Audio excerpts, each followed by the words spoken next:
সুদ ব্যবসায়ীর হাতে খুন তৃণমূল কর্মী, জ্বলল গাড়ি, উত্তেজনা এলাকায়। মৃত 27 বছর বয়সী পবিত্র বিশ্বাস তৃণমূল কর্মী বলে পরিচিত, গোপালপুরে উত্তরপাড়া বাসিন্দা। পরিস্থিতি সামাল দিতে পৌঁছালো কাঁকসা থানার বিশাল পুলিশ বাহিনী। মঙ্গলবার রাতে দুর্গাপুরের কাঁকসার গোপালপুরে উত্তরপাড়ার পবিত্র বিশ্বাস নামে এক তৃণমূল কর্মীকে বাড়ি থেকে ডেকে নিয়ে যায় এলাকারই শম্ভু দাস নামে এক সুদ কারবারি। তারপরে পবিত্রকে পিটিয়ে শ্বাসরোধ করে খুন করা হয় বলে এমনই অভিযোগ। তারপর থেকে গা ঢাকা দেয় অভিযুক্ত শম্ভু দাস। রাতেই উত্তেজিত জনতা শম্ভু দাসের বাড়ি ভাঙচুর করে এবং একটি 4 চাকা গাড়ি জ্বালিয়ে দেয়। মৃত পবিত্র বিশ্বাসের মামা সুনীল মণ্ডল অভিযোগ করেন, মঙ্গলবার রাতে পবিত্র ফোন করে বলে যে তাকে বাঁচানোর জন্য। তারপরে খবর পান ওই সুদ ব্যবসায়ী শম্ভু দাসের বাড়ির বাইরে পড়ে আছে পবিত্র। আশঙ্কাজনক অবস্থায় রাজবাঁধের একটি বেসরকারি হাসপাতালে নিয়ে যাওয়া হলে চিকিৎসকেরা মৃত বলে ঘোষণা করে। তবে শম্ভু দাসের বাড়ি ও গাড়ি কারা জ্বালিয়েছে সেটা তাদের জানা নেই। আমার ভাগ্নেকে ওরা রাত্রিবেলা ডেকে নিয়ে। কারা? শম্ভু হচ্ছে শম্ভু দাস এইখানে থাকে। রাত্রে 1:30টার সময় ফোন করে ডেকেছে। ডাকার পরে তারপরে আমার ভাগ্নে ওর বন্ধুকে ফোন করে যে আমার যদি বাঁচাতে চাস তাহলে আমাকে আয়, শম্ভুরা আমাকে ধরে মেরে ফেলাবে। তখন ওর বন্ধুরা মানে এক পাক দিয়ে এসে ঘুরে পায়নি। তারপর আমাদের চেয়ে তখন বাজে রাত 3:10-15।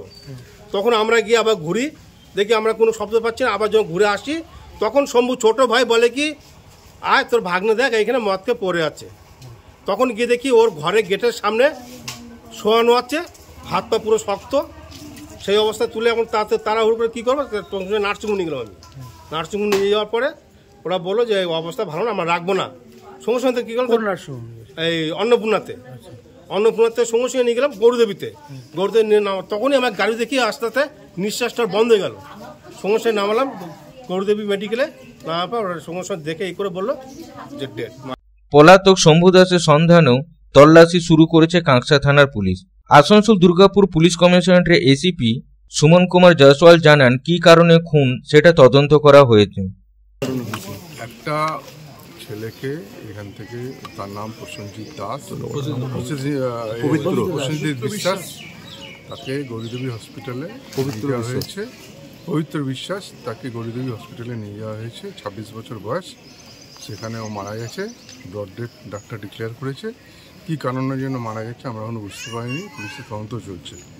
সেই ব্যাপার পরিপ্রেক্ষিতে কী হয়েছে না হয়েছে বলে আমরা গ্রামে এসেছি, পুলিশ এখন তদন্ত করছে। তদন্ত হওয়ার পরে সব কিছু জানবে। একটা যে বাড়ির সামনে পাওয়া গেছে তার বাড়িতেও র্যানস্যাক হয়েছে।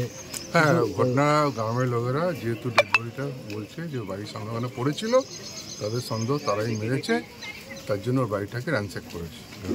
এর পেছনে কি কোনো বিবাহ বহির্ভূত কোনো সম্পর্ক রয়েছে সেটা এখন আমরা বুঝতে পারিনি। সেটা সুদের কারবার আছে বলে অভিযোগ করছে। আমরা জানিনি, আপনারা শুনেছেন, আমরা দেখছি তদন্ত। অন্যদিকে মৃত তৃণমূল কর্মী পবিত্র বিশ্বাসের পরিবারের পাশে দাঁড়িয়ে কড়া আইনি ব্যবস্থা নেওয়ার আশ্বাস দিলেন রাজ্যের পঞ্চায়েত, গ্রাম উন্নয়ন ও সমবায় মন্ত্রী প্রদীপ মজুমদার। বুধবার দুপুরে কাঁকসার রাজবাঁধে বেসরকারি মেডিকেল কলেজ অ্যান্ড হাসপাতালে মৃত তৃণমূল কর্মী পবিত্র বিশ্বাসকে দেখতে এসে পরিবারের সাথে কথা বললেন তিনি। তারপরে অভিযোগ তুললেন, লোকসভা নির্বাচনের প্রাক্কালে এলাকায় বিজেপি উস্কানিমূলক মন্তব্য ছড়িয়েছিলেন। বিজেপিতে থেকে এলাকা জুড়ে সুদের ব্যবসা চওড়া করছিলেন শম্ভু দাস। অনেকেরই গাড়ি বাড়ি জমিও কেড়ে নিয়েছে সে। এই বিষয়গুলি নিয়েও তদন্তে নেমেছে পুলিশ। তবে মৃত্যুর আসল রহস্য উন্মোচন করতে পুলিশের কাছেও দাবি জানানো হয়েছে দলের তরফ থেকে বলে তিনি জানান। মণ্ডলে হয়তো এইরকম একটা দুর্ঘটনা নিশ্চয়ই হওয়ার সম্ভাবনা আছে, নালে হলো কি করে? একজন মানুষকে আরেকজন মানুষকে এইভাবে মারতে পারে? এটা তো কোনো রাস্তার মারপিটের ভেতর দিয়ে, জনবিক্ষোভের ভেতর দিয়ে হয়নি, বাড়িতে ঢুকিয়ে এনে মারা হয়েছে। সেটা কেন হতে পারে বলুন? আপনিও যতটা অনুমান করতে পারবেন আমিও ততটা অনুমান। আমি ঠিক জানি না। আমি যতটুকু শুনেছি তার ভেতরে যেটা মনে হয়েছে যে গ্রহণযোগ্য, আমি সেটুকু বললাম। কারণ এখন নির্বাচনের আগে এই যে প্ররোচনামূলক বক্তব্য যারা রেখে যাচ্ছেন, তার পরিণামে এই ধরনের দুর্ঘটনা ঘটতেই পারে। নিশ্চয়ই বিজেপি হওয়ার পরও এইভাবে দিনের পর দিন বছরের পর এলাকায় ত্রাস সৃষ্টি করলো, তার বিরুদ্ধে কোনো আইনত ব্যবস্থা কেন নেব না? ব্যাপার হচ্ছে যে সব সময় আমরা সঠিক সময়ে সঠিক খবর পাই না। তারপরে যে অনেক ক্ষেত্রে যদি যিনি আক্রান্ত তিনি যদি আমাদের না জানান বা প্রশাসনকে বিশেষ করে না জানান, তখন বলা হয় যে এটা রাজনৈতিক কারণে আমাদের পেছনে পুলিশ লেলিয়ে দেওয়া হয়েছে। সেটা তো আমরা করতে চাই না। যদিও মন্ত্রী অভিযোগকে উড়িয়ে দুর্গাপুর পশ্চিমে বিজেপি বিধায়ক লক্ষণ ঘোড়ইয়ের সাফায় অভিযুক্ত শম্ভু দাসের বিজেপির সাথে কোনো সম্পর্ক নেই। শম্ভু দাস এলাকারই তৃণমূল নেতা। 100 কোটি টাকার ওপর সম্পত্তি, লোকের গাড়ি বাড়ি জমি কেড়ে নিত। সুদের ব্যবসা করে এলাকাকে সন্ত্রাস করে রেখেছিল। মঙ্গলবার রাতে সেই জন্য মানুষ তার বাড়িতে আছড়ে পড়েছিল। অভিযুক্ত শম্ভু দাসের শাস্তিও দাবি করেছেন তিনি। শম্ভু দাস ওই এলাকার তৃণমূলের বি টিমের নেতা। ও তো 3টে টিম 4টা টিম বি টিমের নেতা। পবিত্র বিশ্বাসকে বাড়ি থেকে ডেকে নিয়ে পিটিয়ে মেরে ফেলেছে। আর তার জনরোষ, তার বাড়িতে যে পরে গাড়ি আগুন ধরে দিয়েছে, ঘরকে অ্যাটাক করেছে, ঘেরাও করেছে, বিক্ষোভ করেছে, এতে প্রমাণিত মানুষ কি বলছে।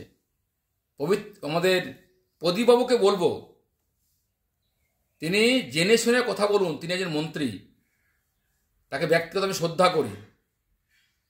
বিজেপির কোনো নেতা, বিজেপির কোনো কর্মী একের পর এক জমি কিনবে, 40টা ফ্ল্যাট বানিয়েছে, মেয়েদিকে রেপ করে রাত্রেবেলায়, সুদে টাকা খাটায়, টাকা না দিতে পারলে পরে জমি লিখিয়ে নেয়, ঘর লিখিয়ে নেয়, বাড়ি লিখিয়ে নেয়। আর ক্ষমতা আছে পশ্চিমবঙ্গে বিজেপি কোনো কর্মী? তাই বিজেপি নামে চালানো হচ্ছে। যখনই কিছু ঘটনা ঘটছে, প্রদীপ মতো নেতারা, ভদ্র যারা পার্টি করছেন, মন্ত্রী আছেন, নেতা আছেন, নেত্রী আছেন, তারা কিছু ঘটলেই বিভিন্ন চালিয়ে দেওয়া হচ্ছে। সারা দুর্গাপুরের এলাকার লোক, কাঁকসা এলাকার লোক, গোপাল লোক বলছে তিনি তৃণমূল নেতা, তিনি বিটিমের নেতা। 100 সম্পত্তি করেছে, গাড়ি বাড়ি সম্পত্তি করেনি কে? সন্ত্রস্ত এলাকার মানুষ। তাকে গ্রেপ্তার করা হোক, শাস্তি দাবি জানাচ্ছি। সিবিআইকে তদন্ত করুক, ইডিকে বলবো তদন্ত করুক। তার সম্পদ বাজেয়াপ্তগত দ্বিতীয় শাহজাহান, তিনি দুর্গাপুরের গোপালপুরের দ্বিতীয় শাহজাহান, তৃণমূল নেতা। তার আশ্রয়ে প্রশ্রয়ে পুলিশের সাহায্য নিয়ে কাজ করে চলেছেন, প্রতিবন্ধকে সাহায্য করছেন। দুর্ভাগ্যজনক একজন মন্ত্রী তিনি মিথ্যাচার করছেন। दुर्गापुर থেকে साधन रोजे रिपोर्ट, पब्लिक टाइम्स।